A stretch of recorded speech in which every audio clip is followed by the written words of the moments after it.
Hello, YouTube. This is Hail to the King OO. And Ultimate Super X. And Subscribe to me. I'm desperate for freaking views. real. It is real, guys. We did it. Yes, I am still shocked. Last time, 2 weeks ago, we were talking about this little crossover. I had some mic problems. It was thunderstorming, but it is real.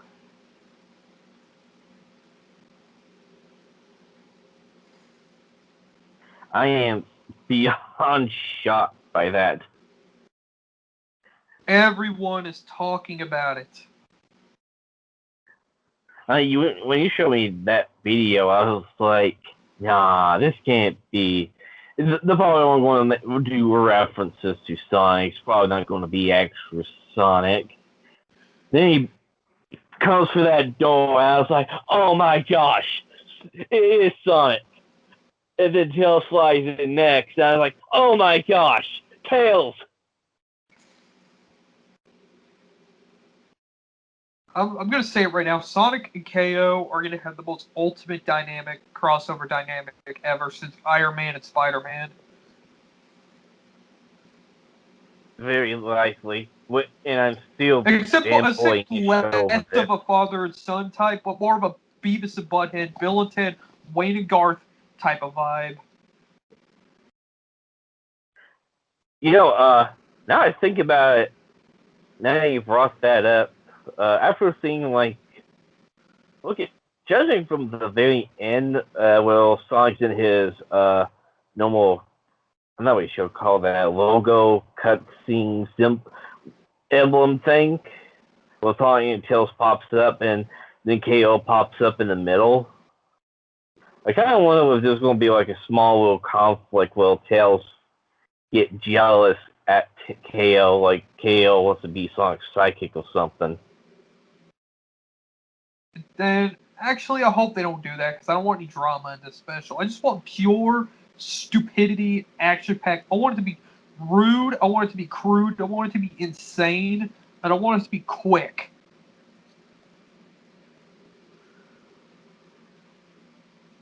Like, I want to see Ian JQ taking the, because he worked on that Sonic Mania intro. I'm serious, he worked on the Sonic Mania intro. Some of it. Oh, yeah. I forgot you told me that. I hope what he does is take that this time with voice acting. Which I'm still kind of confused why didn't they voice act the cutscene. I mean, at least the those shorts they made. Anyways. And by the way, there is going to be voice acting in the episode. They didn't show it off on the trailer yet because it only showed part of it, but it's confirmed that Roger Craig Smith and Colleen Klinkenberg are going to voice Sonic and Tails. That's good. Which I have noticed. It's probably you probably couldn't tell, but I have like a little grunt what Sonic made when he like jumped on the ground. So, I guess like this shows that there will be voice acting. Yeah, I am probably hard to notice. Hyped. I'm serious. I am so hyped. I mean, OKKO is my favorite Cartoon Network show right now, and I never thought they'd do this. They first did Captain Planet, which I was disappointed with because I hate Captain Planet. And then they did the crossover Nexus, which I was really disappointed because they didn't even use any good characters at all. I'm not even a Steven Universe fan, so Garnet does not count. Why use Ben 10 and Raven of all people? Yeah, why did they use Raven? I mean, we already had Ben 10, so it's basically just we have like just Tara Strong. That's it. It's just Tara Strong. And whoever voiced Garnet. Yeah. Was Hendon Walsh not around or anything? Maybe. Whatever. I'm still pissed. And no wonder. And no wonder KO wasn't really that excited to hang out with Captain Planet or freaking those characters compared to Sonic. Because let's be honest, I'm in the same shoes. I gotta admit, he's not even that. I just noticed he's not as excited with Captain Planet and the freaking crossover characters as much as hanging out with Sonic. Oh, Yeah, even he thinks that I gotta pretend to be happy and excited. In actuality, this kind of sucks. and I'm still kind of like, okay, who does anyone today even likes Captain Planet or even likes Captain Planet when it came on? I got a theory that Ted Turner, the Cartoon Network is like, hey, if you want to cross over with something first off, let's test Captain Planet out, because we don't want to use any of our good characters, and then we're gonna let you test out the Cartoon Network, the characters nobody gives a freak about in our crossover nexus, because we don't want you using any of our characters. Well, I wouldn't be surprised if that's what they said to him. And then Ian J. Hughes snapped. It was like, F them. I'm done with this. I'm going to go ahead and I'm going to go and say, you know what? I'm done. And then out of nowhere, he decides, screw it. I'm going to freaking I'm not going to use a Cartoon Network character. They won't let me use any of their characters? Fine. Screw them. I'm going to use my all-time favorite video game character, Sonic the Mother-freaking Hedgehog, and put him in that episode. And that's what he did that day. Yep. Yes, that did happen that way. And I wouldn't be surprised if that's exactly what happened. He had enough of their crap, and it's like, you know what? I'm sick of using characters I don't like. I'm going to use my favorite character.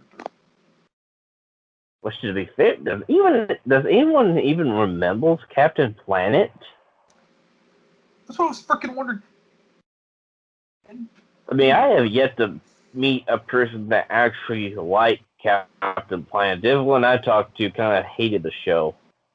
You want to watch a good Planet cartoon? Go watch Sonic Sat AM.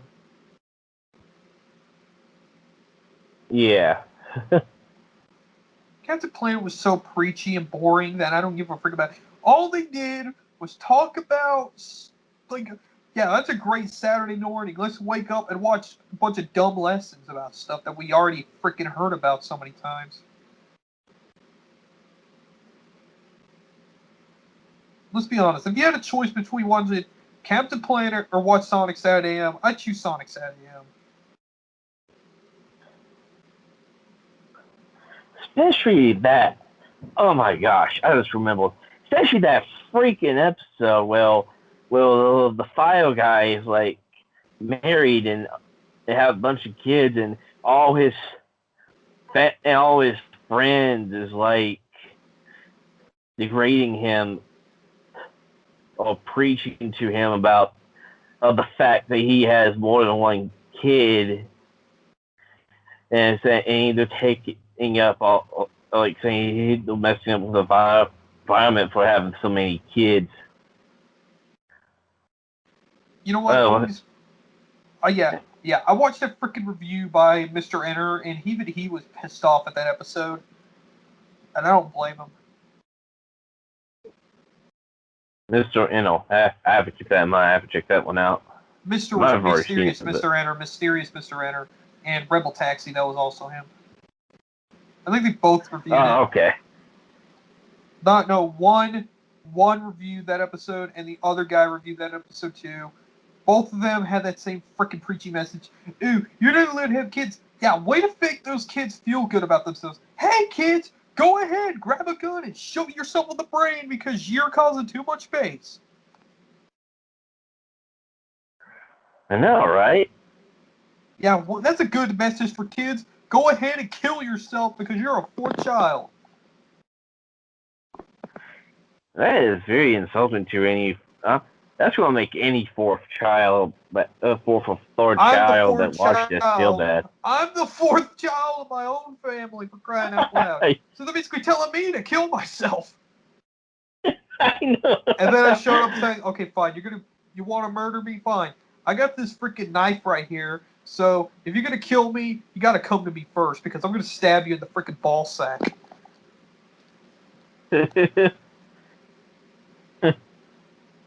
R.I.P. King. Death by a Captain Planet message. But, yeah. I'm so pissed off that Janice Kawaii was in Captain Planet for crying out loud. Okay, so let me get this straight. She played in a D cartoon that's not Sonic, that's not freaking like anything good from them.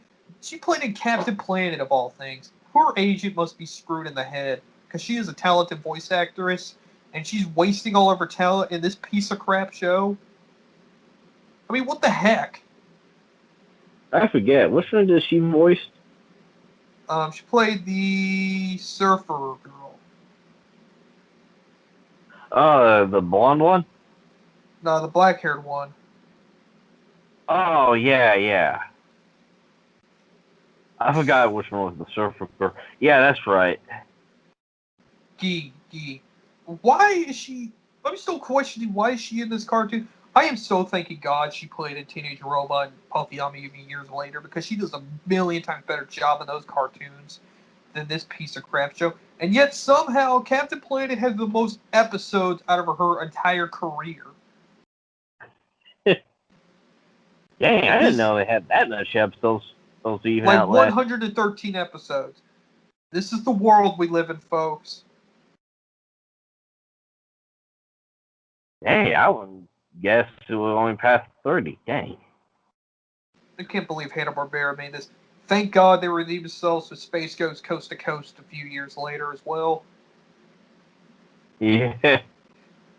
Even though when you say, oh, it's still a Hanna-Barbera cartoon, it's a Cartoon Network, but no, they use Hanna-Barbera assets, it's Hanna-Barbera. I don't give a freak what anybody says. Yeah, if the how like single. Yeah, if you use the Hanna-Barbera logo and stuff, then it's Hanna-Barbera. I mean, they don't show the Hanna-Barbera logo, they just show the Cartoon Network logo, but to me, if it's Hanna-Barbera assets or reused animation cells from that, it's Hanna-Barbera. Alright, there's no denying.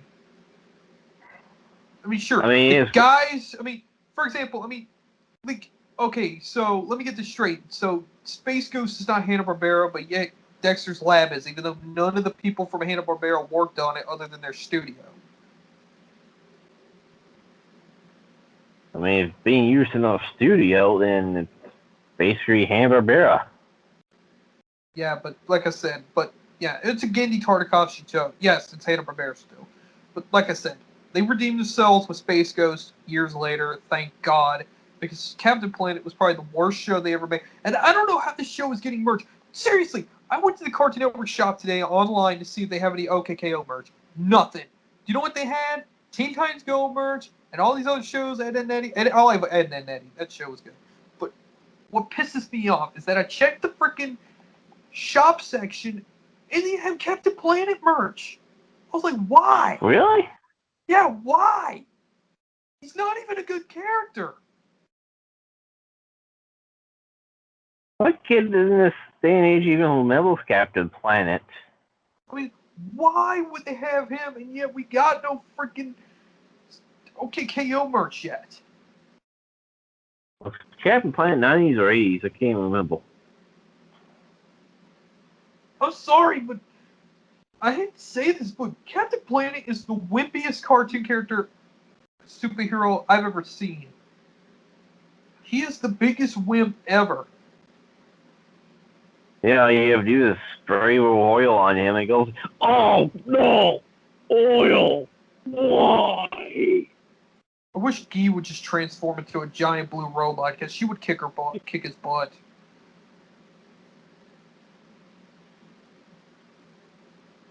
Do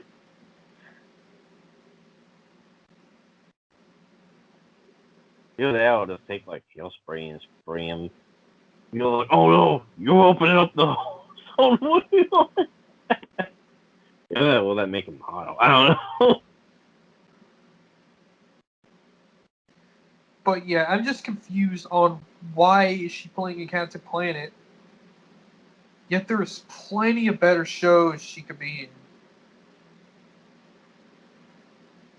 Afterwards, I'm like, whatever. I think it was part of her freaking choice.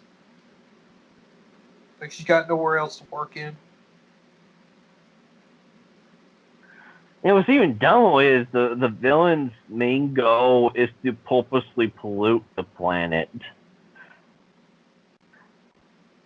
Not that they're just trying to do their jobs, it's just them purposely polluting the planet.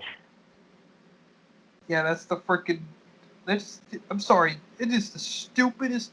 I'm sorry. It is the stupidest cartoon I've ever seen in my life. Even Lord Okay. Boxman was like, why? Oh yeah, we were talking about OKKO and Sonic a minute ago. This is turning into a Captain Planet Oh, rant. yeah.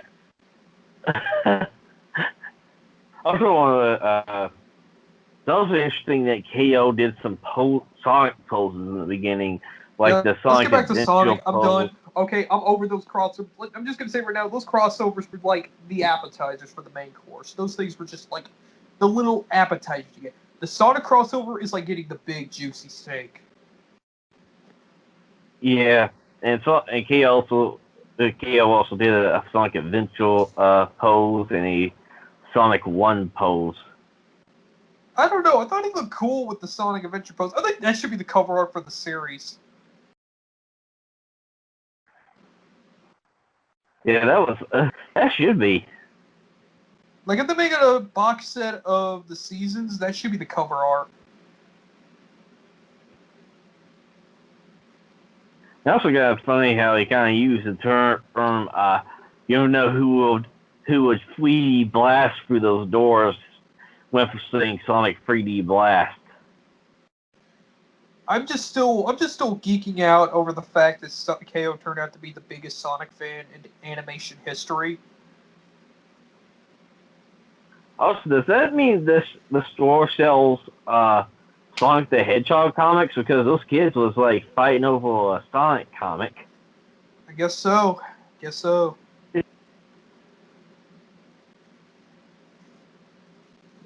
I think it really That's does probably how make he sense gets. for. Over time, some people are all like, "Oh, it doesn't make sense for Sonic to cross over with the OKKO." Some people say that. Some people say, "Oh my gosh, it's confusing." Shut up. Just shut up. Don't even speak. Don't even mention it. Just let it happen.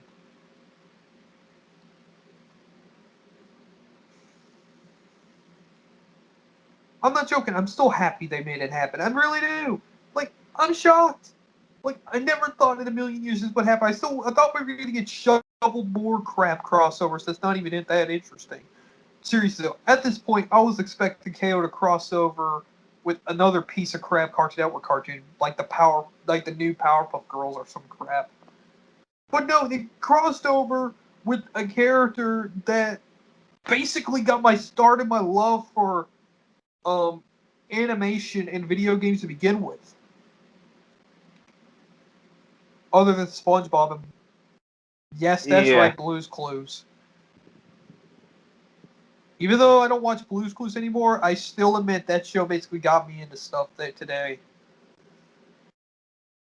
Speaking of which, I was going to bring it up real quick that I kind of miss that kind of style. Well, live action is with 2D characters like Roger Rabbit. I kind of miss those.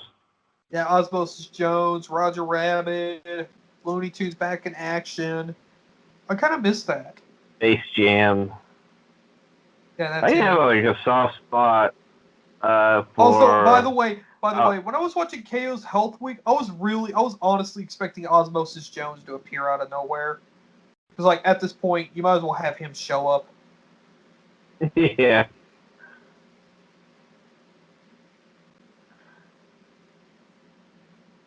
No, I know what I was going to say. Also, spoiler alert, people. That episode, KO's Health Week, had some of the darkest joke I've ever seen, where this person is going around about to eat a hamburger, and then KO's like, "Stop! Eat this vegetables instead." And I'm like, KO is making this vegetable resort to cannibalism when I think about it. It's on the outside. On the outside, it's meant to look like a healthy little lesson, but an actual, but deep down, but when you think about it, it's actually a dark joke. Yeah. That's why I love that episode.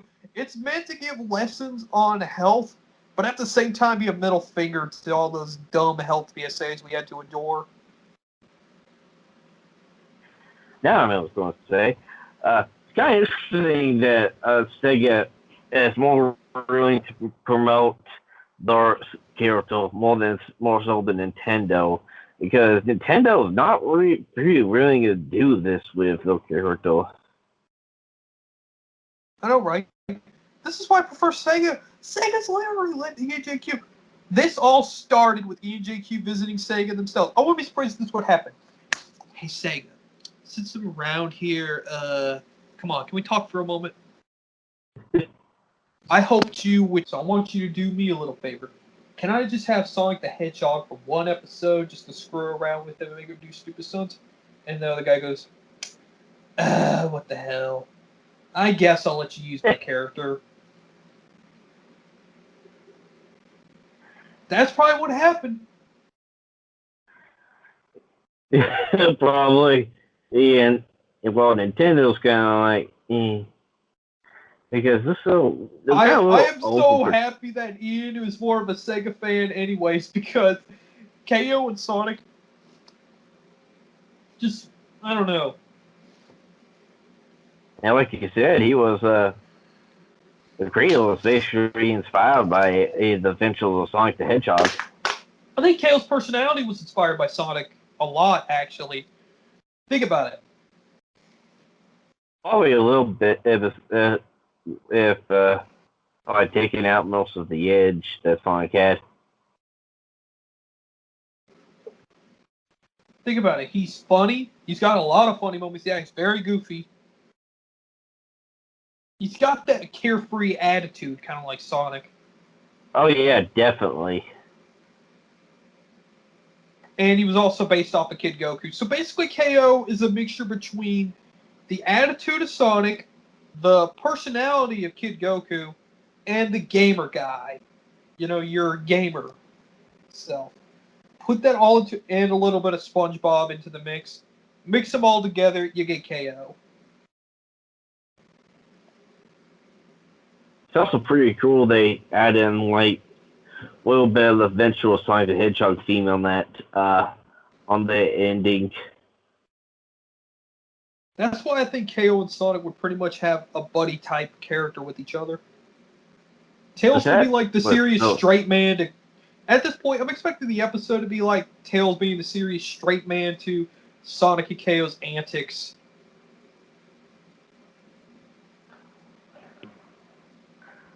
Basically, Tails being the Dante Hicks of the entire thing. You know, Dante Hicks from Clerks.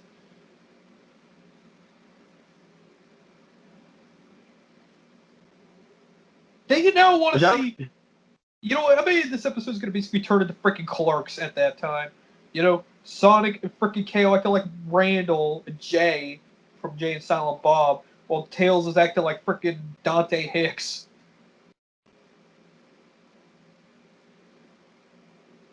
And so I'm kind of expecting the episode to be like.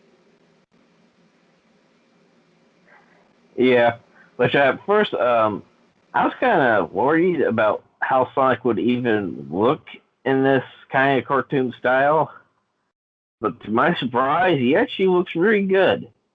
Actually, I wasn't worried in the slightest. I wanted to see Sonic in this style. I think it would work him the best out of any video game character. Oh yeah, definitely. Personally, now I think about the return of 2D Sonic with the voice, 2D modern Sonic with the voice, should be raw and grungy as all heck. Like just raw, bare bone, and bare, all of it. Tails looks a little off though, but I think that's the point. It's like watching a video game cover art come to life. Oh yeah, totally. To me, I think it should be raw out of a comic book kind of style. That's what they're going with.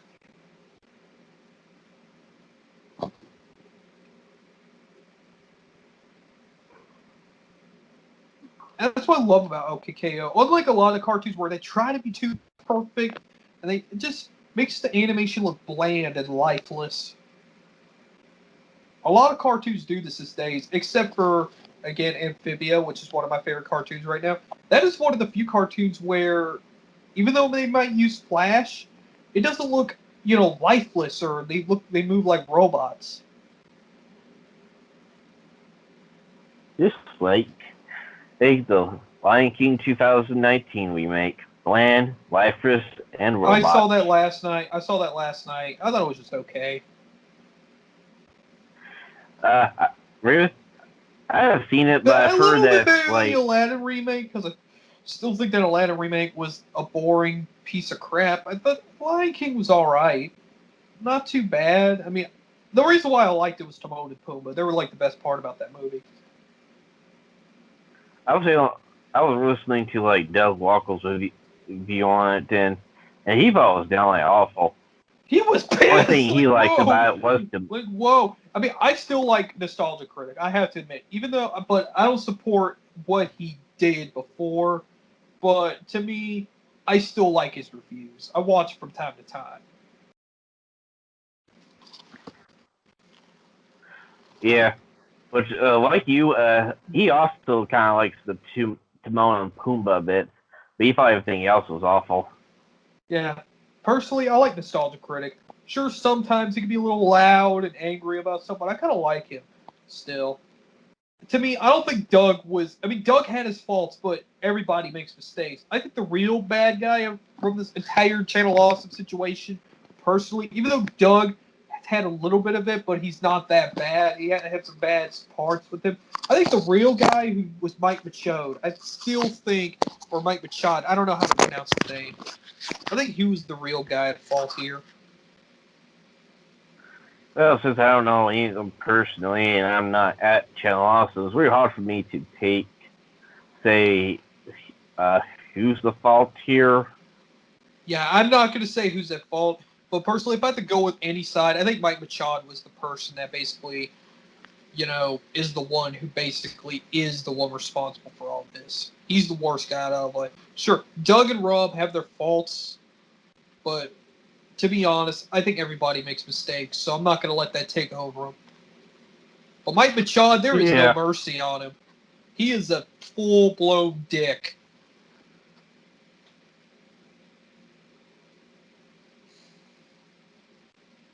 But And all like the I said, speculations that's going on with Jay Wario. Jay Wario, you know what? After that crap about Jay Wario, I think Jay Wario was a bad person. Possibly. I mean, to be fair, he's not I'm not here watching to any of his defend reviews. himself. If it's true, he's a sick man, and that's why I'm not watching any of his reviews. If it's true, well then yeah, he was a terrible person. But again, he's not here to defend himself, so it's really hard for me to say to 100% believe anything. Yeah. Because there has been false I need proof. That's all I need. before. To me, I don't pick anybody's side until there's proof. But enough of the Channel Awesome talk. All I'm saying is, guys, if you're worried about it, just don't subscribe. I mean, if you still like Nostalgia Critics reviewers, just watch the reviews, but don't subscribe to Channel Awesome because of Mike Machado. Just don't subscribe. Just watch the reviews. That's what I do. That's what I do too. Only watch Nostalgia Critic reviews, nothing else. Or anything with Doug in it. Everything else, I just skip. That's what I recommend. And we'll go on the way off topic again. Okay, enough with that. I just give it a little lesson to people who want to still watch these reviews. I'm like, just go ahead. Alright? But like I said, I need... Yeah, but let's get back to the business in this, okay? Okay, KO and Sonic. I'm going to continue talking about this. Okay. Here's what I want to see. I want to see KO and Sonic do some epic stunts. For once. I just want to see it. I don't care if it's short. I don't care if it's only 1 minute or 2 minutes long. I just want to see it happen. Just so I can cross that off my bucket list. Yes, it's kind of been a while since we've seen like done like epic stunts or action scenes since Sonic and the Black Knight. Almost like they just don't cut the budget for it.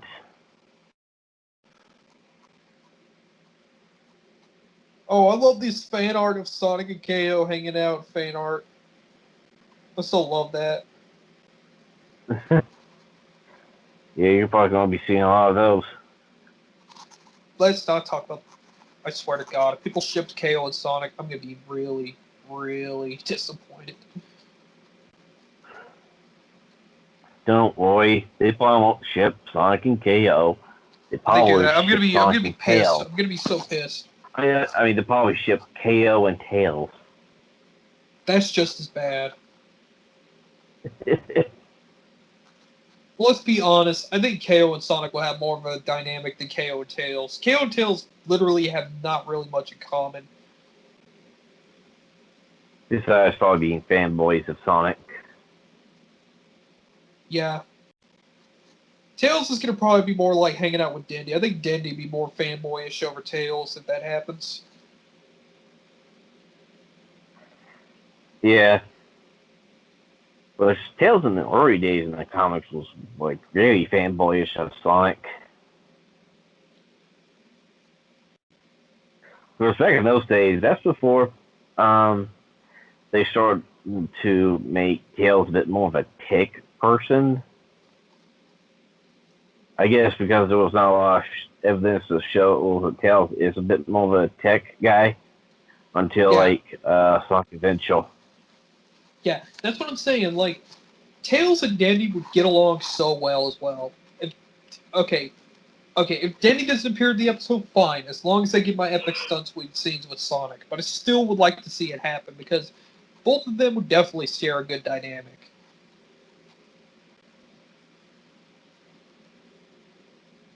But personally, I hope the real meat in the episode is Sonic and KO hanging out. Yeah. Just them doing whatever they want to do.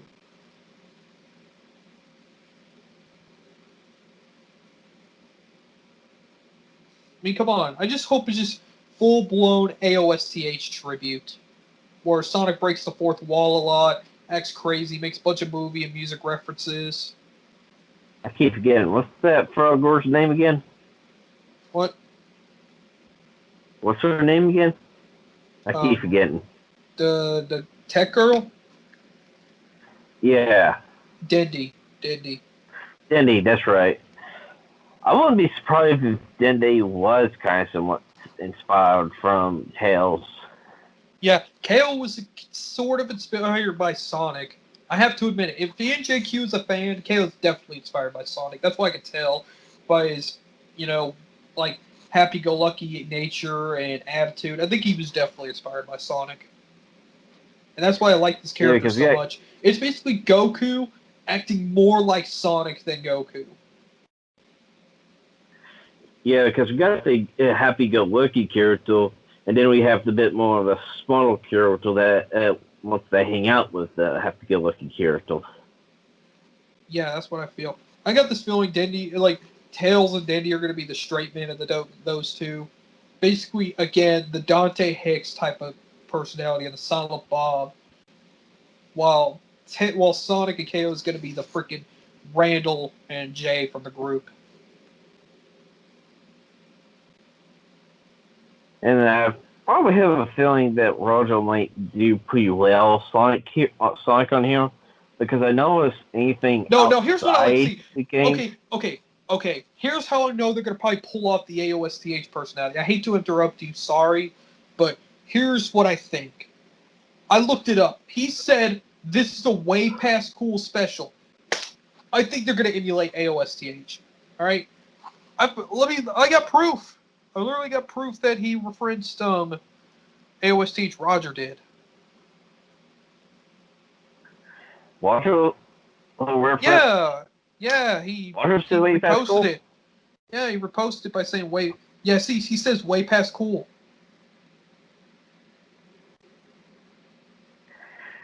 Back to what I was saying. I think Roger will probably do an excellent job on Sonic here, because I noticed anything outside of the games, he does pretty well with Sonic. Inside of the game, he kind of does poorly on Sonic. I think that's probably the writings. Even We're Sonic gonna find out. complain about what the writing of the game. I'm gonna give Roger one shot in this special to pull up Jaleel White's Sonic personality. One shot.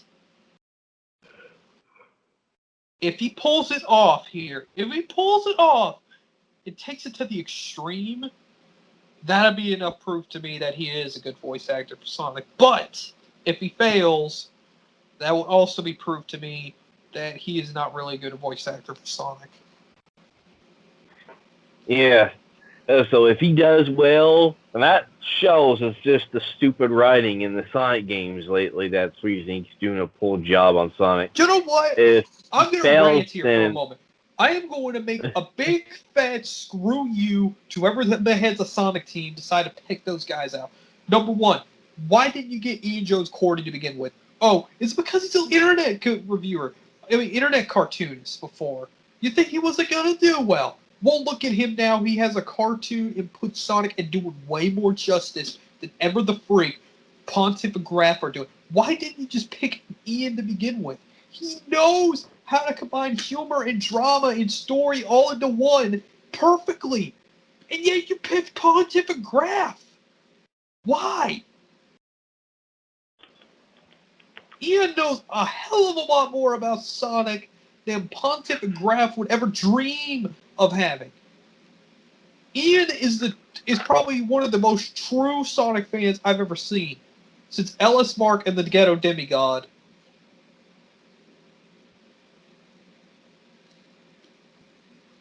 And you picked Pontiff and Graph. Why? Back to what you were saying. Yeah, Parker and Graph needs to be replaced. But yeah, back to what I was saying. Actually, I want to say something else. I just realized something.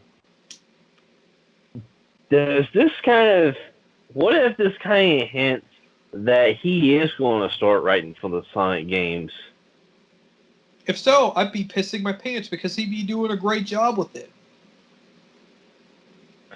Because he would definitely be doing a lot better job than Ian and Flynn. All they have to do, all Ian has to do to make Sonic's personality correct, even though he's a huge Sonic fan already, it's just basically turn KO from a 6 to 11-year-old boy into 15 and redraw him as a hedgehog. There you go. That's Sonic.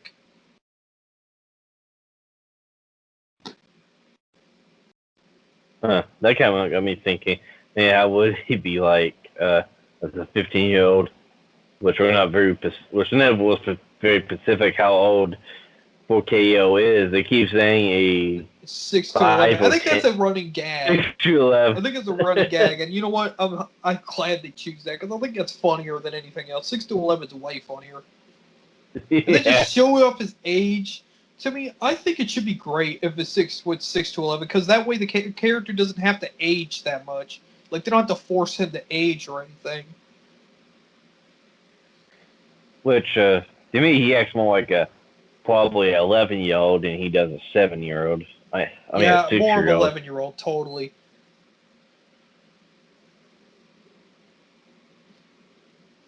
I think they should just stick with that 6 to 11, basically that forever for the entire series, because I don't want to see the character age that well. See him grow up, to be honest. I don't want to see him as a boring teenager. I just want him as a kid the entire series. Yeah.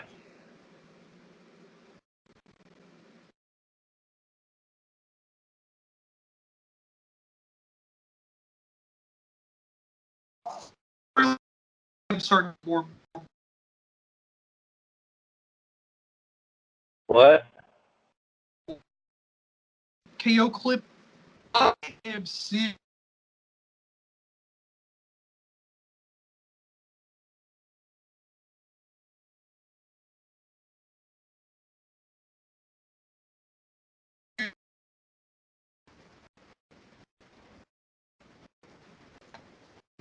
Second.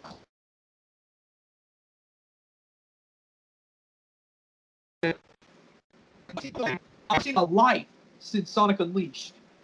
That is pathetic. No, actually, not Sonic Unleashed. Sonic and the Black Knight. That's what I meant. Repeat on that. You was going in and out of me.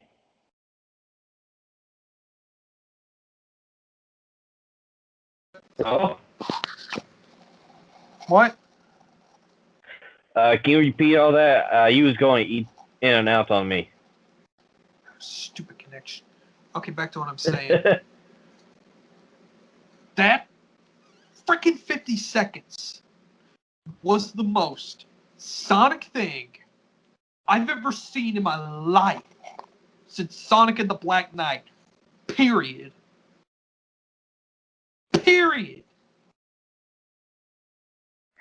I know, right? That feels like the most Sonic thing we have ever seen from anything besides the comics in 10 years. 10 freaking years. Ian JQ basically grabbed the freaking franchise from the grave and just rose it out of there. He just like rose it out of there, raised it from the freaking dead, and now I'm transported back to 2005.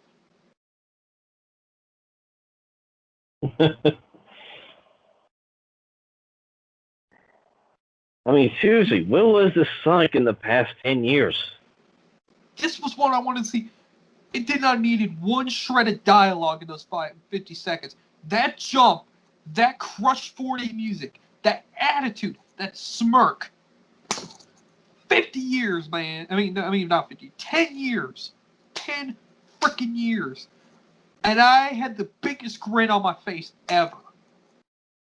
Same here. That right there, you don't even need to pull a whole episode. Those 50 seconds alone were a love letter to the fans.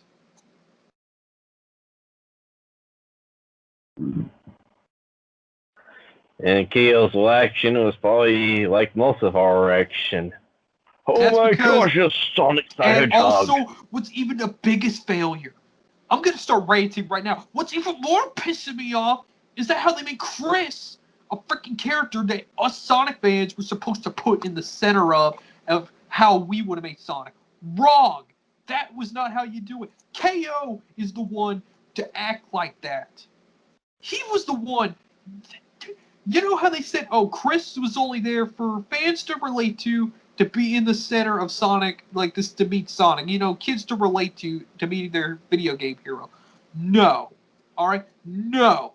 Big N-O, fact. It is a fact. People can hail me out all they want. It is a freaking fact that Chris is the worst way to do it. KO was the real Sonic fan in us. He acted more like how they should have made Chris than anything I've seen. Period.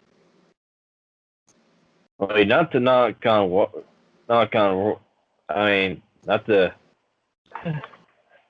talk bad at rich people, but how many kids was going to relate to a rich kid that sings Sonic the Hedgehog that has a butt? Chris was a bigger wimp than me. Chris is the biggest wimp I've ever seen in my life in a cartoon. He is, anime, whatever the freak. He is the biggest wimp ever. KO would kick his butt by touching him, and he will cry like he just hit him. That's right. He will get his butt kicked by a 6-year-old. That's pathetic.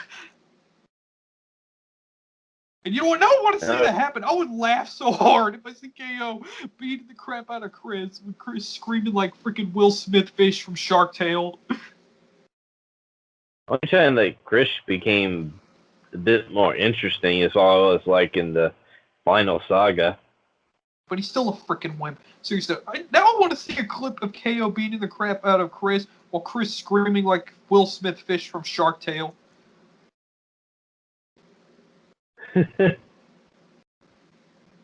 be the funniest thing I've seen in my life.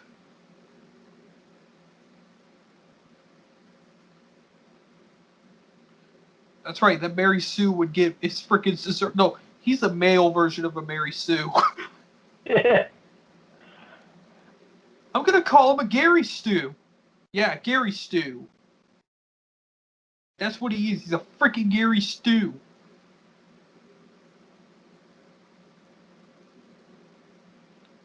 What a freaking win. Sonic, I wouldn't be surprised if Sonic deep down inside was like, you know what? I want Sonic to be the first words to KO is, dude, you're the coolest human I've ever freaking met, and that other human that I met was the biggest wimp I've ever seen. Why don't we hang out and grab a chili dog or some crap? If those were his first words, I would smack the table and scream boom.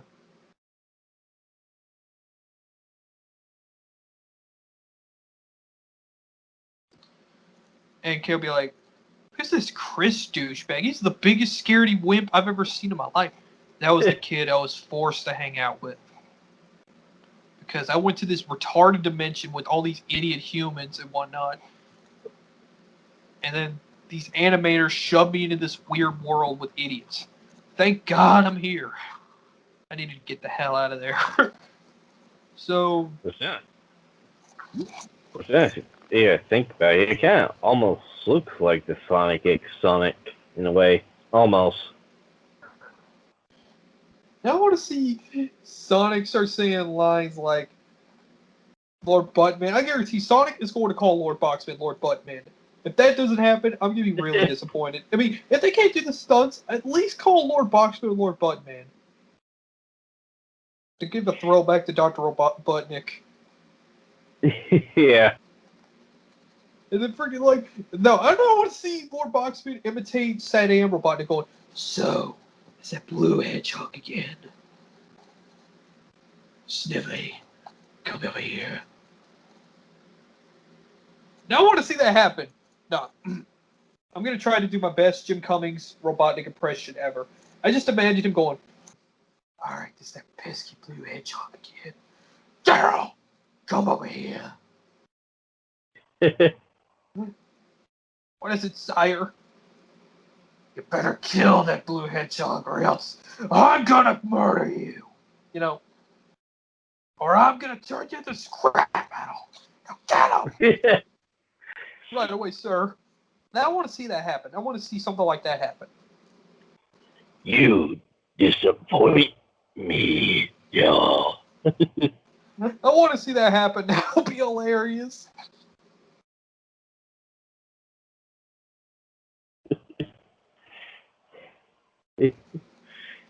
You said you're supposed to get that little boy, that two-tailed fox, and that blue hedgehog, but you failed.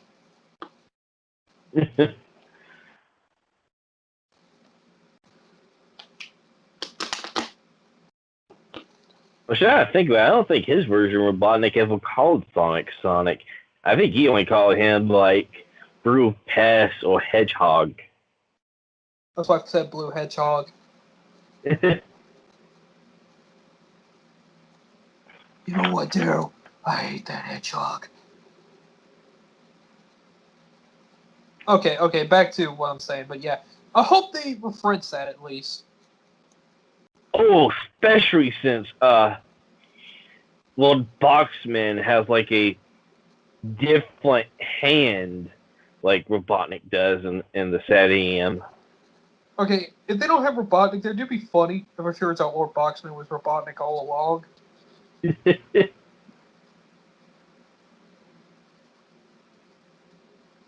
has like a robotic part. I'm surprised in season 4 to the Sonic Sad AM where he takes over the entire freaking plaza and turns it to a dystopian future. I kind of want to see that now. But yeah, we definitely won't see that. But yeah, like I said. By the way, Ian Jones Corny's favorite Sonic media was his favorite Sonic show was Adventures of Sonic the Hedgehog. So they're definitely going to pay tribute to that.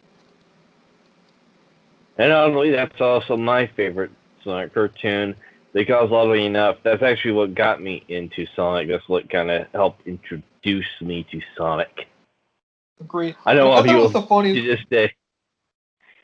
I know a lot of people to this day. Sometimes in a good way, sometimes in a so bad it's good kind of way.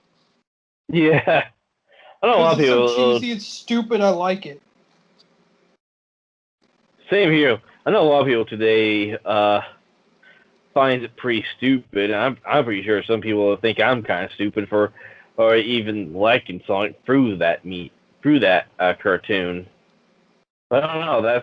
that's what kind of made me into a Sonic fan. I like the fact that they made it turn into like Looney Tunes on crack. I think that's what's got me into Sonic was basically like he was like a Bugs Bunny and he's like a mixture of a Bugs Bunny with a Run, but better. And basically like an urban Bugs Bunny, kind of like Osmosis Jones in a way. Yeah. But yeah, like I said, I'm gonna continue on this, but yeah. Oh my gosh, we've been talking for 52 minutes already. Really? Dang. Yeah, it went by so quick. Yeah, we're gonna continue talking about this till I run out of stuff to say.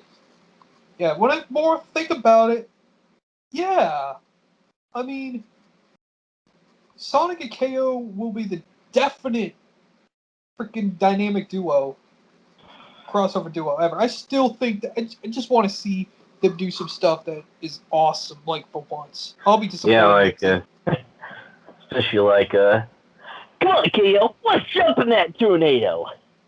And KO will be like, yeah, let's do it. Tails is like scared half to death. Yeah, I could definitely see KO and Sonic doing stuff like that.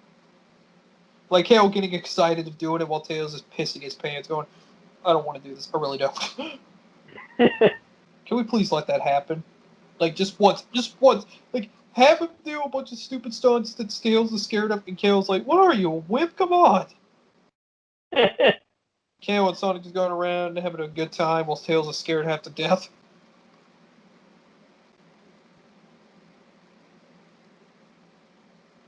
Yeah, I really want to see how this plays out.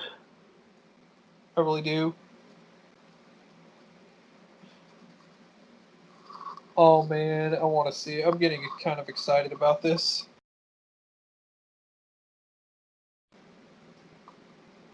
Okay, I'm going to be perfectly honest. I'm getting really excited to see this.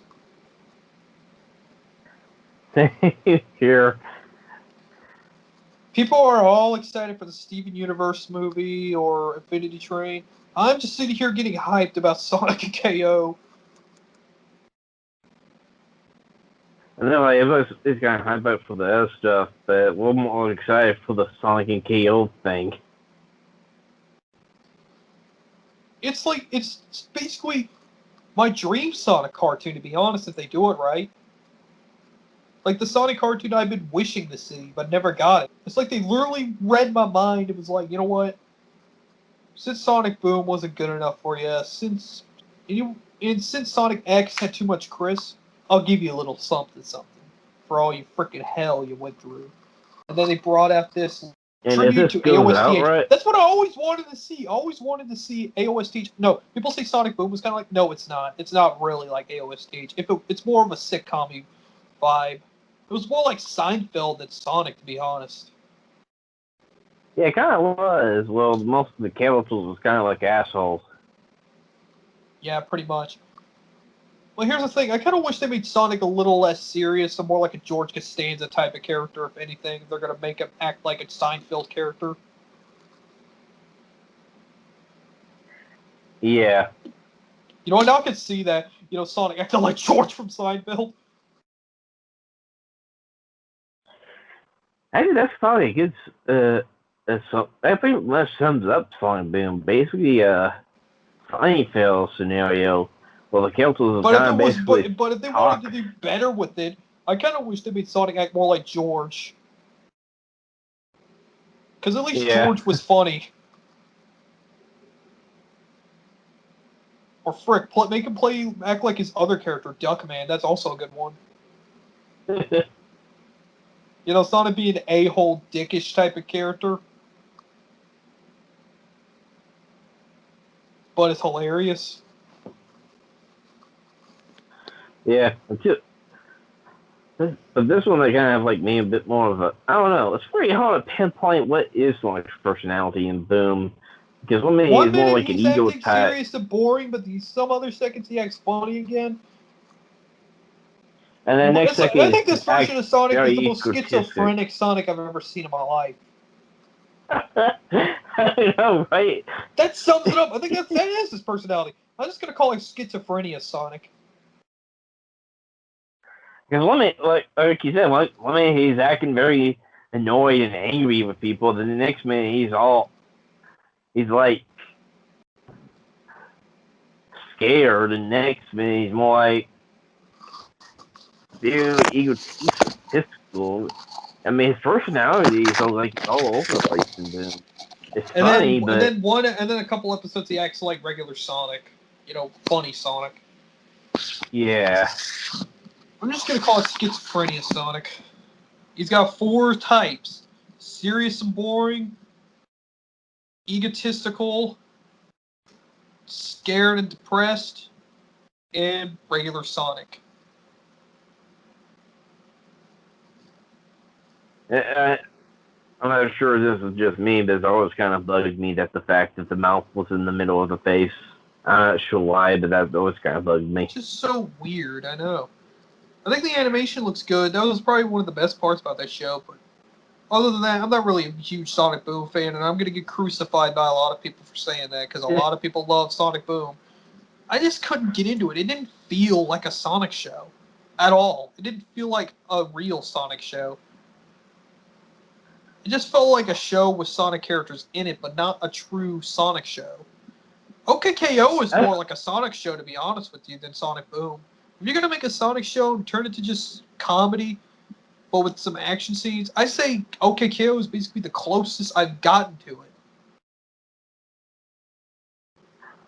That's how I'm kind of with Sonic Boom. I do enjoy it. I do like it what it is, but I wouldn't call it like the perfect Sonic show or the true Sonic show. It's to just me, the true Sonic show. Okay. To me, Deke Entertainment knew how to make a Sonic show. A Sonic show. A lot of people hate Deke Entertainment because of their Super Mario Brothers cartoons, but they were the ones that know how to make a good Sonic cartoon. To be honest with you. Yeah. And I'm not gonna lie, even though the logo was memed to death, I'm kind of nostalgic for it. Oh yeah, that Deke will. I am very nostalgic for it. A lot of people were scared of it. I didn't get scared. I wasn't even scared of that logo. To me, it was a beautiful logo to end the show, as well as that awesome Bobot Entertainment logo afterwards. You know, that movie studio logo that says Bobot Entertainment. That was also very nostalgic. To be honest, every time I watched this show when I was 5, I was sad that the show's over. It makes me feel teary-eyed hearing that music. In fact, I was kind of disappointed is that in one of my Sonic DVDs, where they kind of like replaced it with a cookie jar logo. That thing always annoyed me. I'm like, shut up! I need to feel teary-eyed, gosh dang it! A Sonic series should not make you feel annoyed by the end of it. It's supposed to make you feel teary-eyed, like you just experience a beautiful experience. I know, right?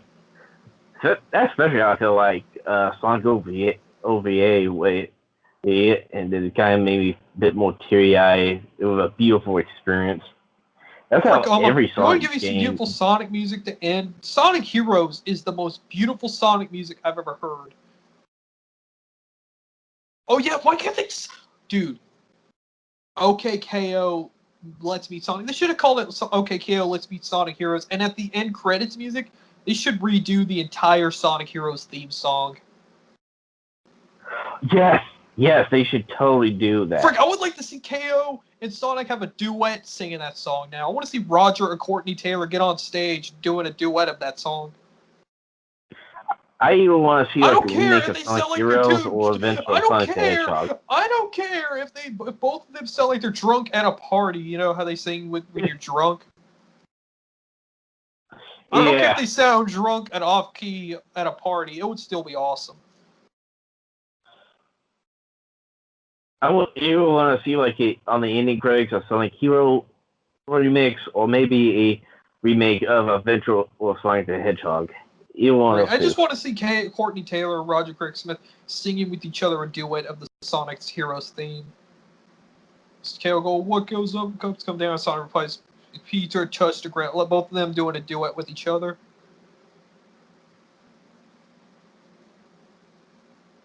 it would be the most. I would probably cry. I would probably legit cry out of my eyes out if that happened. Yeah. And Sonic in the Black Knight was probably one of the last Sonic games with a beautiful ending. Sure, Sonic 06 had his world with awesome music, but Sonic Heroes had the best ending. I don't care what anybody says. Oh, it's my world, and Live and Learn and City Escape were the best songs. Sorry, Sonic Heroes was Crush 40's best Sonic song. Period. These days, it feels like I don't forgot the name, Paul. Those two guys. It feels like they don't know how to end a Sonic game. That's how I feel. They don't know how to end a Sonic game. Nowadays, Sonic games just have a freaking crappy remix of Green Hill Zone. It's dubstep, and that's it. Boom. There you go. The end. Lame. I was like, even though I did find Lost World a little fun on gameplay wise, I was kind of disappointed in the story, and I was very disappointed it didn't have like any vocal music. Oh, one last thing about that. Okay, one last thing about the Deke Entertainment thing before we get back on the subject. Do you know what would be perfect if OKKO referenced that Deke Entertainment logo at the end of the episode? Ooh, yeah, that would be totally like maybe as Mono tucks him into bed, and you probably see something else on his window, like referencing that Deke logo. Like, instead of just a Hanna-Barbera reference Cartoon Network, you say, like, you should get KO or whatever, instead of a kid, you hear KO saying Cartoon Network while you hear that Deke jingle. Totally. I doubt that'll ever happen. That's a man could dream, can he? Yeah, I don't. That brings back a lot of memories, especially when I first discovered Ventral Sonic the Hedgehog. I got them both like Gadget Boy would come on first, then Ventral Sonic the Hedgehog. Yeah.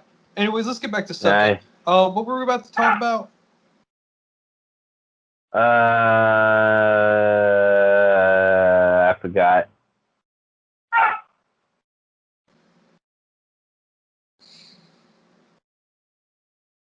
I don't know. I keep forgetting. Oh, dang it. What was I? Jeez. I forgot to. Anyways, I'm sorry. OKKO to me is probably the best Cartoon Network show I've ever seen next to regular show Rick and Morty.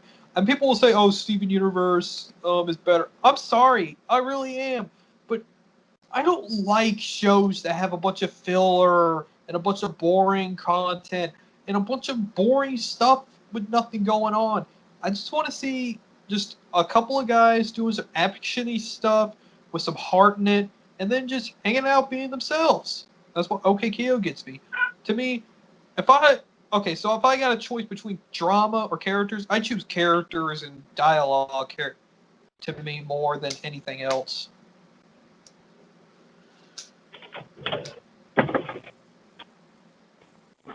OKKO fulfills that completely. Hey, I want you to get him some nice. What?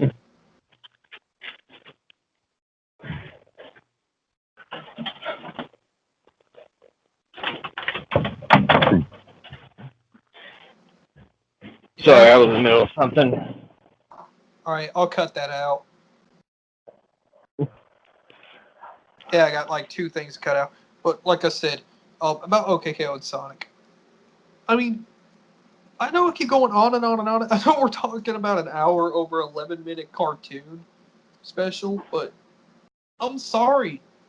I just want to see something cool out of it. I want to see something that'll give me that same feeling I got. I just want this episode to give me that same feeling I had when I was 6 years old.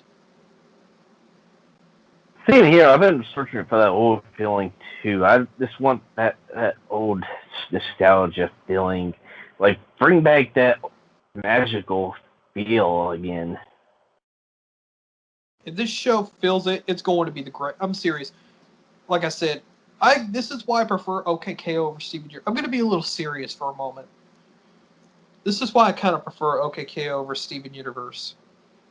I mean, I never watched Steven Universe. I only saw some clips of it, but I don't know. I've actually I seen just a think few it's episodes and way too serious for my taste. OKKO is like that nostalgia feel. It's like that train ride you get. You got Kid Goku again, but this time none of the fighting or the drama. He actually hangs out with real friends that doesn't treat him like trash. You got a bunch of cool characters to go alongside him. He's got to deal with some evil problems in his life, like the venomous guy. Basically, I think he was the main villain. The one. I think he was the one that basically wanted KO to have TKO. I don't care. He looks a lot like the other guy, shadowy figure. He looks a lot. So I'm just gonna call shadowy figure venomous because they look alike. And I kind of yeah, all of noticed this, like, that. it actually has character building. I love the original Dragon Ball. I love its humor and I love its style, but I had some issues with that show. It had a lot of boring stuff. Stuff goes on for way too long, and Goku had douchebag friends, to be honest.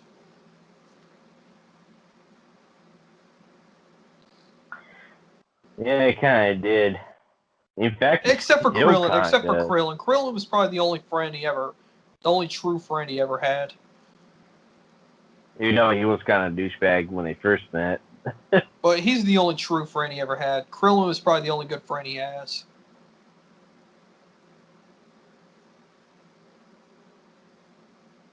Other than Krillin, everyone else was kind of a douche. KO though, he had real friends. He got a girlfriend named Dandy. I think Dandy's going to be his love interest as well. He's got real cool friends like Enid and Red, like nobody else. He's got a supporting mother who doesn't treat him like trash either, and a father figure. Like seriously, there's a reason why I love this show the most out of any kid-focused shonen type of cartoons. It's perfect. It's everything that I wanted to see in a Dragon Ball cartoon, to be honest. Yeah, it kind of has that cartoony humor, yet this also seems to be continuing. And if this show gets Like, building canceled, up the characters. and also if this show does end up getting canceled by season 3, and if it does get screwed over, I'm going to be really pissed. Because this is the one show. This is the one show they done right. And if they screw the show over, I'm going to be really mad.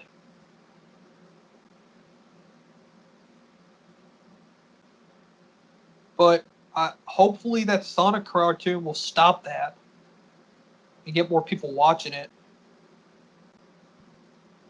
And when this show does end, I hope it ends like in a very well note. Because a lot of cartoons lately have Star been ending Versus and in Gumball very. especially.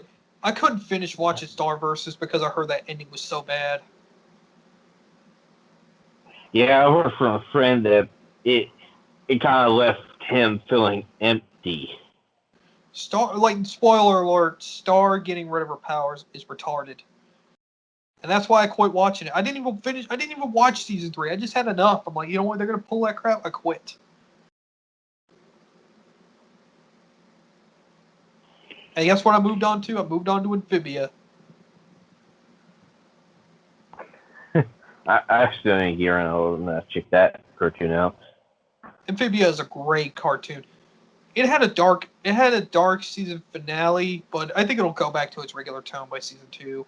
But it's just gonna have some dark moments. And you know what? Go for that. Because I love the characters in that show. They were so fun to watch. Heck, I might try to watch some of that after this broadcast. Trust me. Definitely recommend it. It's probably my favorite Disney cartoon of all time. I just hope season 2 doesn't ruin the story. Oh, wait, I actually have watched more Stranger Things, then I'll probably try to watch that. Yeah, I need to watch Stranger Things too. But yeah, like I said, OKKO fixes. I'm gonna say right now, I have to be perfectly honest. Even though the show has its faults, it is the best freaking Cartoon Network show I've ever seen in my life, next to regular show, because it takes all those video game characters, it takes all those anime characters that I like, that has cool personalities, but we barely got to see them use them because they're too busy fighting or whatever. Instead of having interactions, they take all of that and just make it better.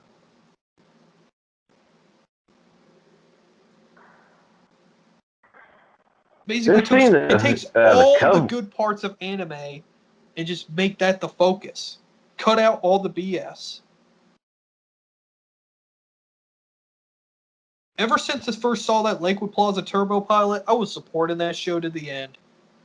Now, sure, the Lakewood Plaza Turbo pilot was just okay now compared to the actual show, but ever since I heard Stephanie Naldani voicing a character, I was in. Even if they replaced her, I still was in because I loved the characters afterwards. I kind of got rid of the giant nose thing because that felt very off-putting. And I like how they made a joke about it in that episode. When the nose falls off and they started dancing like idiots. See, that's the type of weird humor I like. To me, personally, OKKO, to sum it up in a nutshell, is you take the funny part, just basically the comedy parts of Dragon Ball, mix it with Sonic the Hedgehog and any other Sega Genesis type of stuff, and put it on acid. You get, like, what you'll pretty much get OKKO. It's basically Dragon Ball and Sonic on acid.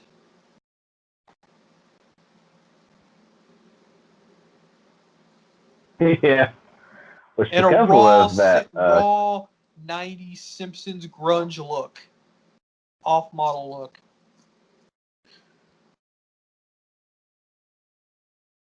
Which is the cover. Well, just looking at that, what's the name of the cartoon again? Which one? OKKO? The one with the rock. Amphibia. No. Amphibia, yeah. Something about, just looking at a couple, it kind of reminds me a bit on a cartoon that used to came on to Disney called Toad Patrol. Toad Patrol. I think that was a Toad Patrol. Yeah. I kind of like it better to Toad Patrol, to be honest. I've been meaning to check out because I didn't watch it a lot when it when it came on. But yeah, OKKO in a nutshell is basically what you take of every good thing you like about stuff, and it's the center focus. It may have some bad episodes, but those bad episodes are very few and far between. Yeah, I think I don't think season 2 had any bad episodes. I don't think so. Season 2 is where they really started to get good. Season 3, to me, was a little darker, but it still had that OKKO style and flair. Like, it still was fun to watch. It never strayed away from what it was. And you know what? I think those dark moments, if it makes you feel empty inside, that's how you know it's a good show, because it makes you feel for the characters. That's what I learned. Yeah. And you know what? If a show makes me feel like that, there's a reason. Now, I hope it has a good ending, too. Now, if it ends on Season 3, which I hope it doesn't, but if it somehow ends on Season 3, I hope it has a good ending. I hope it isn't rushed out the door. Now, to me, I think OKKO should have at least 3 more seasons. Just 3. Don't let it overstay its welcome and ruin what made it good, but just at least have 3 more seasons. Like, if you get more viewership after the Sonic episode. Have only go up to season 6 like Gumball did. Or season 7. It doesn't matter. Just enough. Just at least 200 episodes, and all of them are good. But I don't mind if it has only 130. Basically, Aqua Teen's run. Frick, I would cherish those good episodes forever. I'll rewatch them for a lot, actually. I'll definitely rewatch them a lot. Yeah, same here. Yeah. So people, if you want to go see an awesome cartoon of all your favorite stuff and you're nostalgic about, look no further than OKKO Let's Be Heroes. I highly, highly recommend it.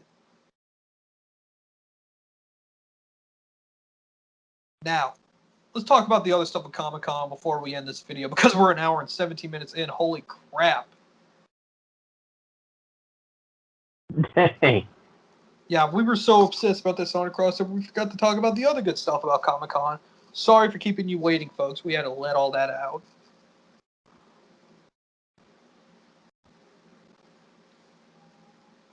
Okay, so back to business. Nickelodeon. I was disappointed with Nickelodeon this Comic Con. They showed nothing. They showed absolutely freaking nothing. Yeah, something like for at least maybe at least 8 for individual sim. Now I know El Tigre and Teenage Robot. That might take a while. I mean, El Tigre I know might be getting a movie, but not yet. I mean, sure as heck, it's probably not even in development yet. But I know Jorge say it's something's a surprise in the year 2021, so I think we might get it by then.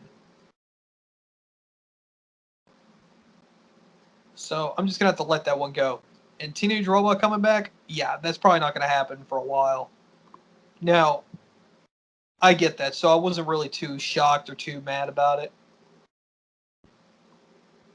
So, but Invader Zim though, like they did nothing for Invader Zim. All Nickelodeon did was just talk about SpongeBob, and that's it. That's all it was. It was just basically just a SpongeBob panel. I love SpongeBob, but geez, they need to lay it off a bit. And Yeah, I mean, Nickelodeon was basically the worst this year. Seriously, they were the worst. They were the most disappointing. Warner Brothers beat everybody to a T. Think about it. Their Cartoon Network panel had a bunch of stuff like Infinity Train, new cartoons, OK Sonic crossover, and Steven Universe. Even though I'm not a Steven Universe fan, it's still something. yeah, still something. Even though I was kind of hoping that Steven Universe would have died by now, but don't hate me, Steven Universe fans. I don't care, to be honest. I mean, I'd rather have Steven Universe take over than Teen Titans Go. But back to the business part. And the DC Universe stuff, like, I'm hyped. No, seriously. Like, after that disappointing Batwoman trailer that looked like a piece of crap, we get Harley freaking Quinn, the animated series, and it looks bad ass. Totally. Joan Jett, they got freaking Joan Jett music playing in the background. Harley kicking butt, blood and gore everywhere, Looney Tunes style humor. Kaylee Cuoco voicing her. And you know what? Kaylee does a great job. Yeah, that's right. She does better than Tara Strong. You can fight me to the death. I don't care. She's almost as good as Arlene Sorkin and freaking Hendon Walsh. To me, she's a tie with Hendon Walsh, so she's in second place. Yeah, every time I hear Tara Strong do Harley Quinn, it never feels right. It just feels very off. Tara Strong isn't the worst. I still think the worst is the one in Batman and Harley Quinn. And you know what? Thank God they only used her in that movie.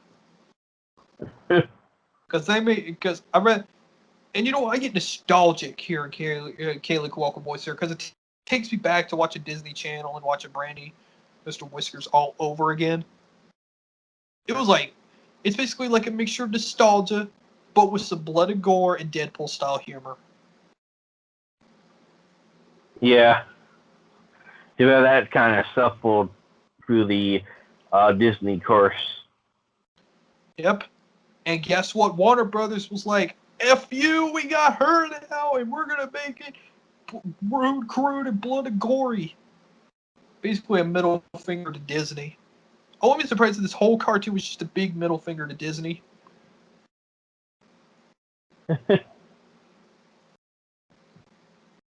We got her now. She ain't coming back. She's with us now. She's in the Warner Brothers group now. Because Warner Brothers is for real men. Until we come out with Thundercats.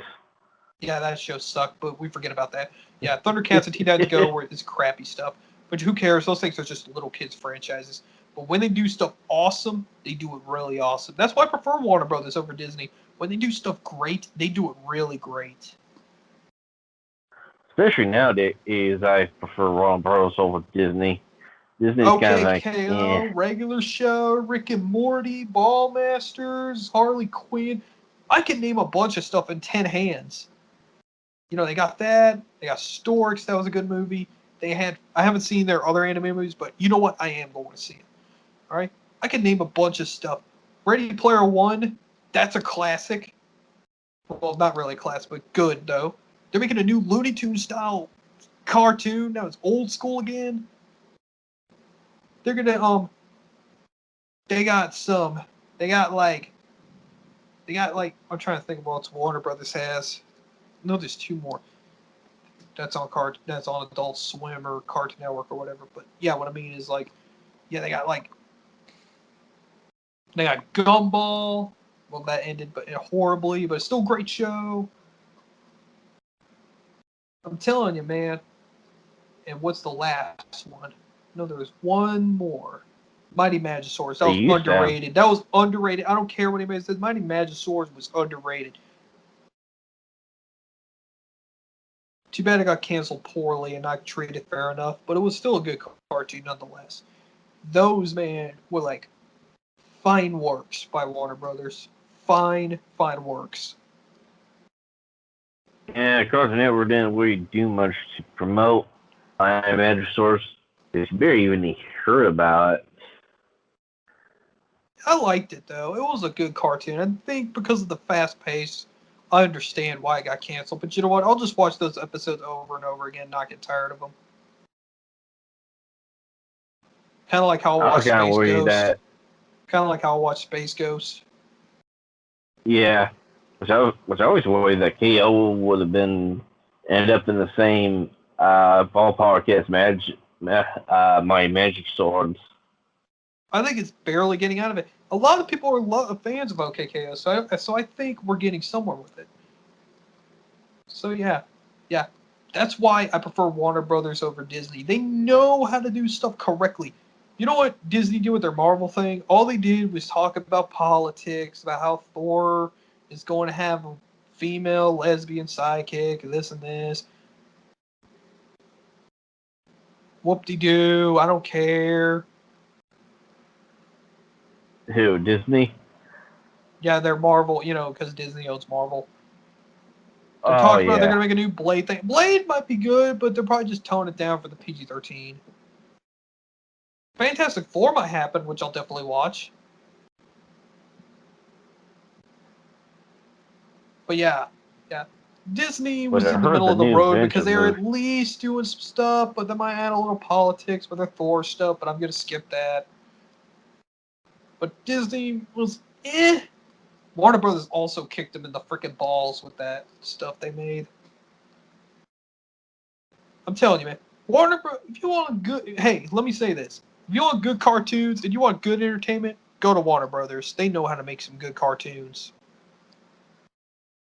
Yeah, especially since Disney's kind of losing no magic these days. All they want to do is Amphibia was good though. remake Amphibia is their stuff. best work. Amphibia was a masterpiece. True. But when it comes to the movies, though, yeah.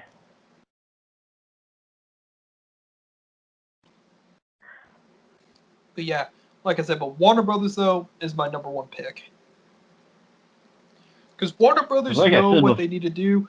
They stick with it. They amp it up.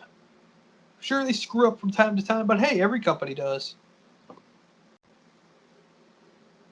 because like I said before, um, out of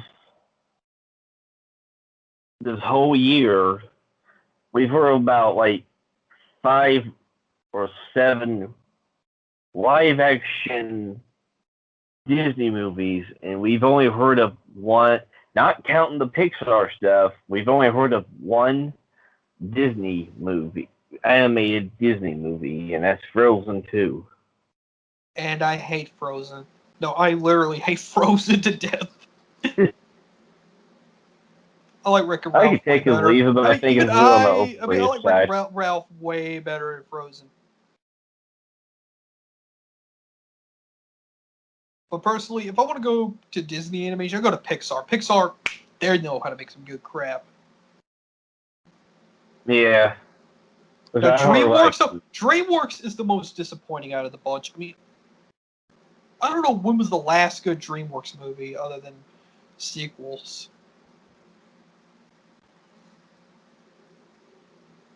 I can't think what was the last DreamWorks movie at all besides Boss Baby. I mean, Megamind was their last truly good movie. I mean, I like Rise of the Guardians, okay, but Megamind was their last hurrah. Yeah, I was watching a guy like the other day talking about how Megamind seems to be very underrated, and not a lot I of think it people was seem to Shirala see it. Productions. Are you talking about Shirala Productions? I think so. Yeah, he's a good YTP maker, by the way. I recommend you watch Sharp Talk. That YTP was hilarious. I like the part where he edited Will Smith Fish to go, "I am a real shark slayer." Instead of I think that's what should have happened in the movie instead of him being a liar.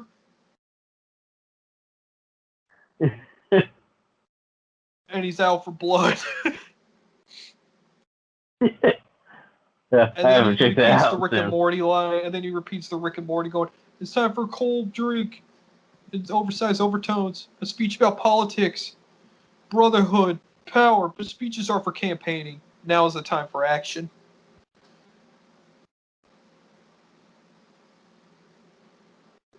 I love that guy. He always makes some funny YTPs, good discussion videos.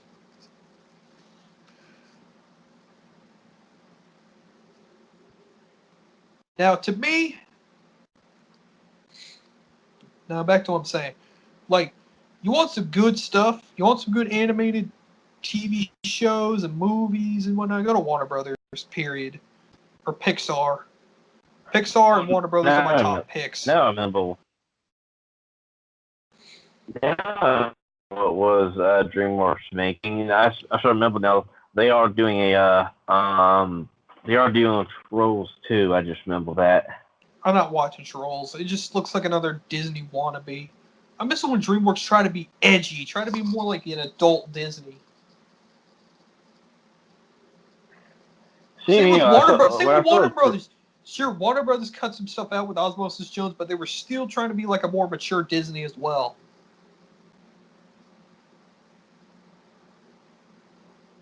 yeah, and when I saw the Trolls 2 trailer, I don't know, DreamWorks was used to be the kind of mixed anti-Disney. up. Sure, and by the way, their dialogue and cussing wasn't forced. It felt natural. Exactly. Unlike Sausage Party, I mean, it was funny, but I don't know, one of the cussing just I felt don't know. like I think or Sausage Party was just an okay movie. I thought it was just okay. That's all I thought it was. Just okay. Like Seth that's how I Rogen feel made about funnier you. movies. To be honest with you, Seth Rogen made funnier movies. If you want to watch a good Seth Rogen movie, watch The Interview or Superbad.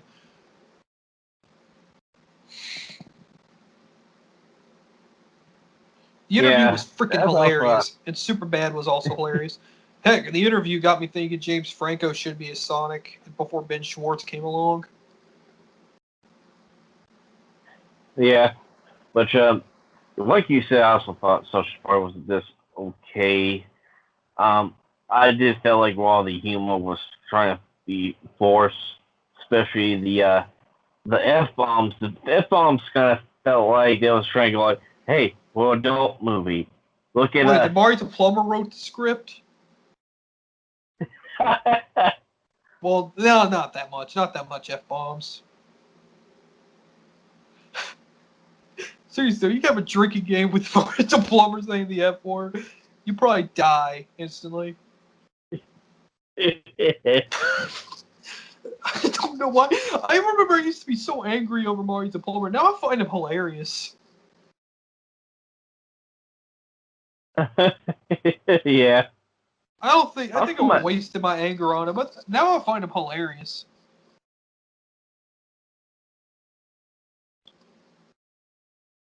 And I was like, hey, who would naturally say F that much?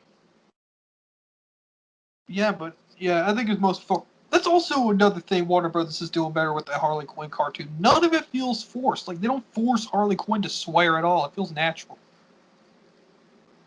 Yeah, it feels more natural instead of forcing it and go like, hey, we're adults. This is for adults. Instead of it look going, at oh us. my gosh, it's like a Looney Tunes cartoon swore.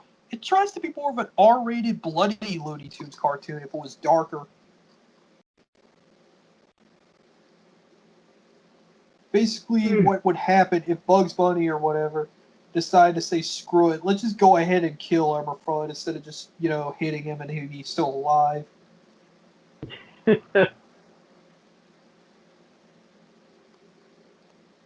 That's what they're doing with it. You know what? I kind of like it. Basically, Harley Quinn's basically an R-rated female Looney Tunes card. Basically, it's Deadpool meets Rick and Morty meets Looney Tunes on crack.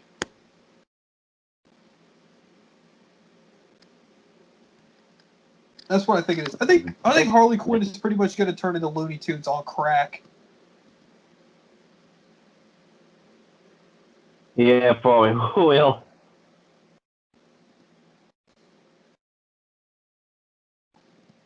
Yeah, basically Kaylee Cuoco, instead of playing that female character from Brady and Mr. Whistler, the one who always is, I like her character, but I don't know. I think she had funny moments, but at the same time she was kind of whiny about stuff. Here's basically cut the bull crap out and basically turned into a Bugs Bunny type of character. Yeah, she was kind of basically, I don't know. She just felt like also a bit more of a Mary Sue, I guess. But they cut the BS out. Basically, they cut the Mary Sue out of her and kept the funny moments in her and made her on crack. Basically, what happened if the dog went into a crack addict family instead of a rich family? Yeah. Basically, that dog in a crack house, you get Harley Quinn.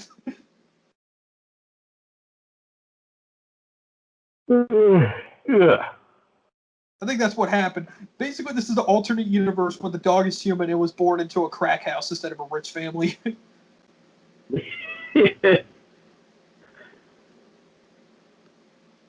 That's my theory, anyways.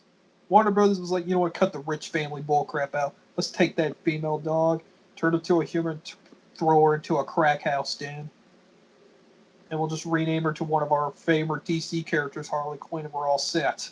That's my theory, anyways.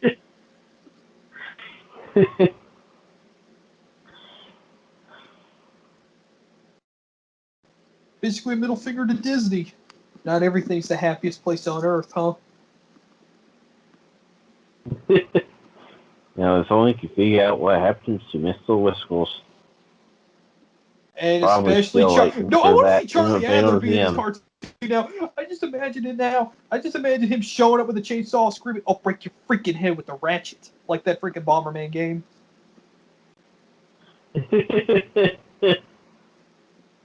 kind of wish. I mean, even though I like Jason Alexander, I kind of wish he played the Penguin just so I could hear repeat the line, "I'll break your freaking head with the ratchet."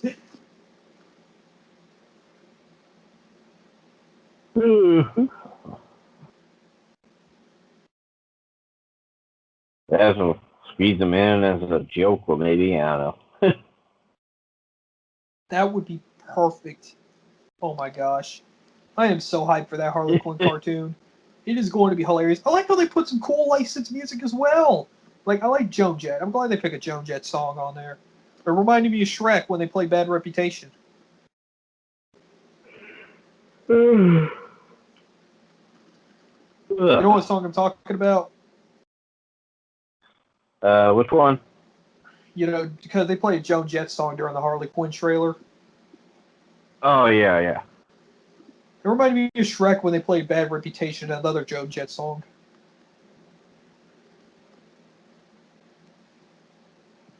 At this point, kind of, you know what I'm talking about? Where they were fighting, there was the wrestling match with all those knights.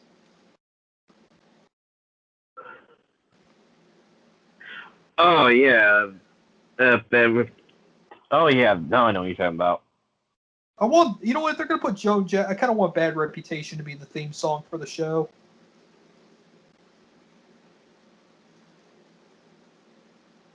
Dude, that would actually be kind of really fitting now. If they're gonna add Joan Jett, make that the freaking theme song to Harley Quinn. To be honest, I wouldn't mind that being the intro of every episode. Of course, some people might complain about that song being outdated.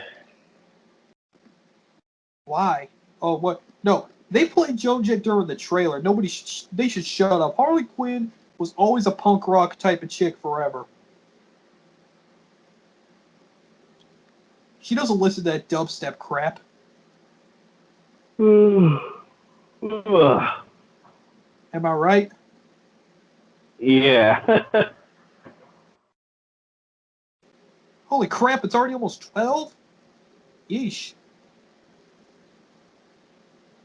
Anyways, you seem like you're about to fall asleep, so I think I should end it here soon.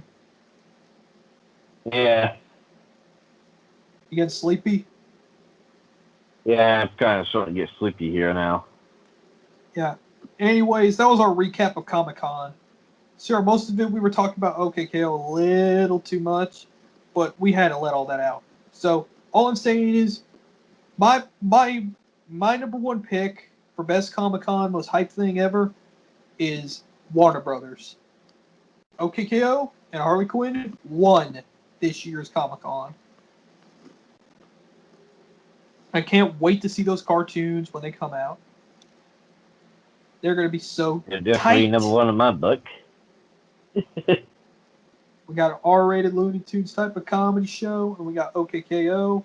We are so ready. Oh yeah, I forgot one last thing. That Adult Flintstones reboot they're making. Personally, what they should do with that is just put it on Adult Swim. Make it a parody of the Flintstones. Why are they going to try... Like, I hope what they don't do is try and be another Family Guy, where they force it. I hope what they do is try to make a trippy parody of the Flintstones instead. Which when there was originally was trying to make an adult no wait. When it It was was on originally Fox. It was on trying to make a Fox. It was on Fox, and it was by Seth MacFarlane. Yeah, we all know that story. yeah, there was trying to make it like a Family Guy-ish thing. Yeah, but now they're gonna redo it this time with this. But here's the thing, though. I hope what they do instead of just putting it on like a streaming network, I hope what they do is put it out of nowhere on Adult Swim late at night to make it the trippy parody. Yeah. It would be so hilarious.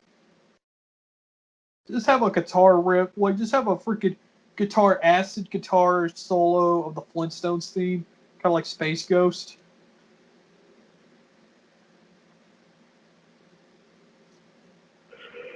Yeah, It that'd would be be so very hilarious. interesting. I got a feeling we'll probably see a bunch of. I just now I'm picturing Fred Flintstone in a crappy animated setting, and then that stupid shark shows up or whatever. You know, the one shark you see in every Adult Swim cartoon, like Space Ghost and Oh Aqua yeah, yeah. Teen. I just picture that shark appearing out of nowhere, and then Flintstone starts getting mad at Barney and cussing him out or some stupid crap like that.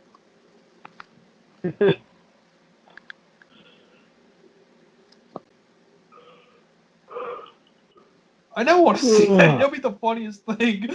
I just noticed how funny that already sounds.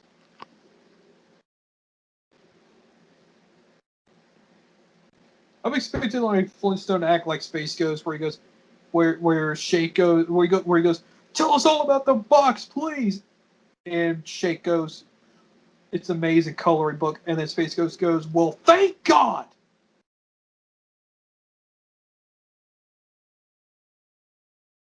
Remember that episode Yeah, I think so. where he talks about the Happy Meal box? That's what I meant. Oh yeah. Where he goes, tell us all about the box, please. And he goes, it has an amazing coloring book. And he screams, well, thank God. That was probably one of the funniest scenes ever, in my opinion. Because that would be my exact reaction if I was stressed out by a bunch of freaking talking food.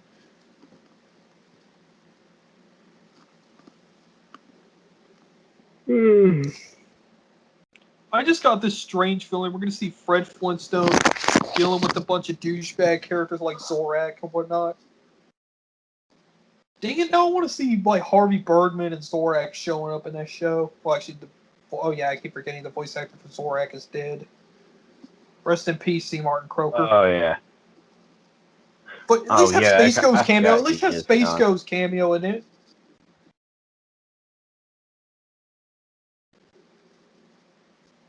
Well, I don't know, but George Lowe. At least have George Lowe on the show. Now I know that's probably not going to happen. I think all we're going to see is just a generic sitcom with the Flintstones on it that tries to add forced dirty humor instead of being an Adult Swim parody. To be honest, I hope what they do, Yeah. but I know they're not going to do it, is try to be like that one Harvey Birdman episode about the Flintstones. Oh yeah, I remember that episode where Fred thought he was like a mobster. Yeah, basically Tony Soprano.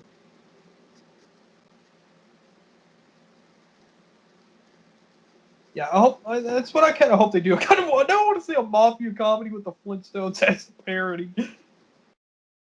We got Harvey Birdman as a lawyer, Space Ghost as a talk show host, and Fred Flintstone as a mobster boss.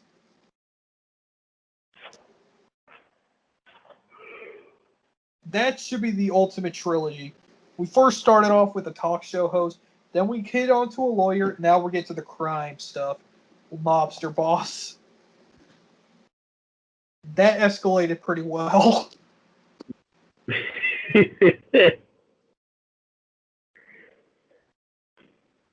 I hope that's what they do. That'd be way funnier.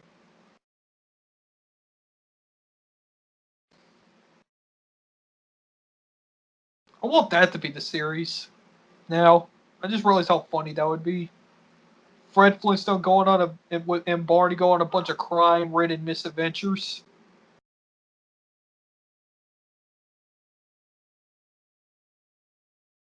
Yeah, they do kind of attempt like adventure style. But like Aqua Teen's misadventures. More like. Oh yeah. Like the first episodes when they do detective work before they start doing random stuff.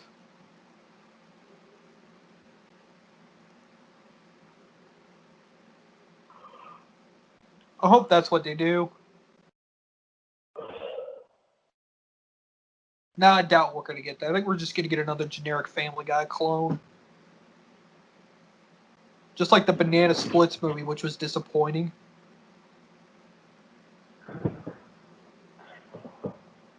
Which is that out yet? Not yet.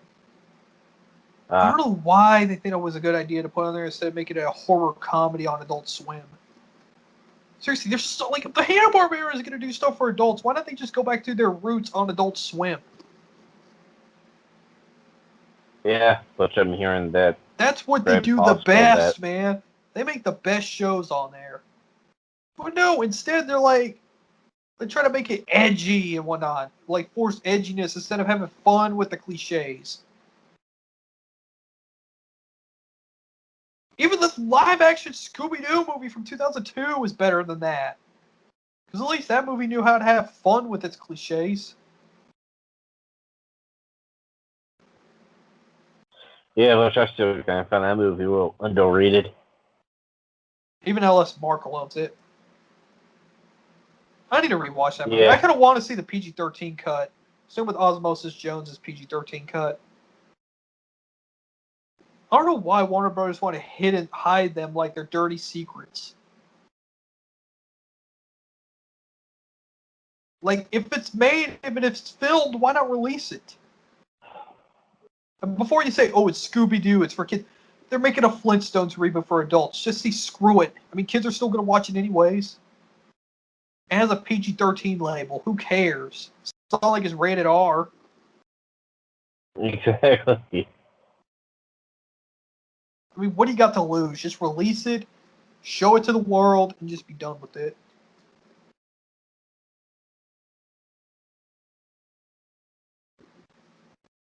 But it's never going to happen unless, like, if there's a very low chance it'll ever get released. I don't even think that. Well, I heard before you say it never got filmed. I heard it said it had a bunch of cuts made. It did get filmed. I don't know why they don't bother releasing it. Yeah, if there was enough demand for it, then maybe. Yeah. But Zack Snyder cut has more of a sucked. demand, to be honest. Zack Snyder cut. Iron Giant had a signature edition out.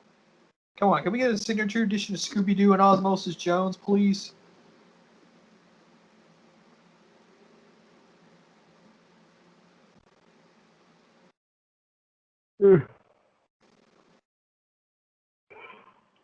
Yeah, that's never going to happen. I don't even think Osmosis Jones is that popular. Unless somebody somehow leaks the work print. Unless somehow somebody leaks the work print of the original cut.